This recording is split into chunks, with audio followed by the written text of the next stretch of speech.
هەڵۆشانەوەی ئەم بڕگایە یان ئەم مادەیە لە هەمواری یاساباری کەسێتی لە هەرێمی کوردستان بە تایبەتی کاریگەری دەبێت لە وەرگرتنی داواکانی ئەو ژنانەی کە ژنی دووهەم و سێهەمیان بەسەر هاتووە و نایەنێ بەردەوام بن لەم جۆرە ژیانەدا. ڕاستیەکەی ئێمە بۆ ئێمە شۆکهێنەر نییە تا شوێنێک، چونکە ئەگاداری ئەوەین کە مافەکانی ژنان تاکوێ پارێزراوە، تاکوێ کاری لەسەرکرێ لە عێراق بە تەواوەتی. ئێمە دڵخۆش بووین بۆی کە ساڵانێکی زۆر عێراق وەکو نمونەی باڵا هەرێمی کوردستانی لە پارێزگاریکردن لە مافەکانی ژنان سیر دەکرد، بەڵام بۆ ئێستاش ئەم هەنگاوی ناوەمە هەنگاوێکی مەترسیدارە بۆ هەموو ئەو یاسا و بڕگە و مادە و هەموارانەی دیکە کە لە هەرێمی کوردستانە دەرچوون و دەرەچن تایبەتن بە مافەکانی ژنان و هەموو ئەو هەوڵ و تێکۆشان و خەباتی کە چەند ساڵی ڕابردوو کراوە لە پێناو ئەم بابەتانەدا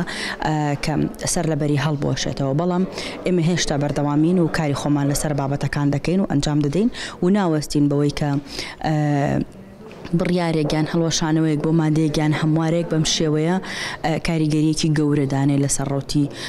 کارکردن لەسەر مەسەلەی ژنان لە هەرێمی کوردستاندا. نەک تەنیا ئەو یاسانەی پەیوەندیدارن بە مەسەلەی ژنانەوە، بەڵکو هەموو یاساکانەکەونە بەرەو مەترسی کە ڕۆژە لە ڕۆژان هاوشێوەی ئەم مادەیە هەڵبۆشێنرێنەوە و بۆ ئیتیجاهە کاریان لەسەر بکرێت. بۆیە ئەم پرسانە پرسی سیاسین و پێویستە لایەنە سیاسیەکان پێش ئەوی بیرلەوە بکرێتەوە کە تەنیا مادەیەکە و تەنیا پەیوەندی بە ژیانی ڕۆژانەی ژنانەوە هەیە بیری لێ بکرێتەوە پرسێکی سیاسی گەورە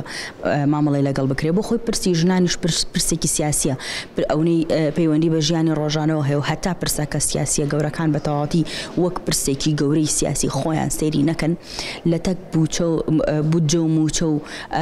قراراتی مەسیری کۆمەڵگا سەیری بابەتی ژنان نەکەن، دۆزی ژنان بە تەواوەتی ناچێتە پێشەوە، کارەکانی بە تەواوەتی ئەنجام نادرێت. هێشتا زۆر بۆ بڕیاردان لەسەر ئەو بابەتە، چونکە من پێویستمان بە دراسەکردن و قسەکردن و گفتوگۆکردنە لەگەڵ هەموو لایەنەکان و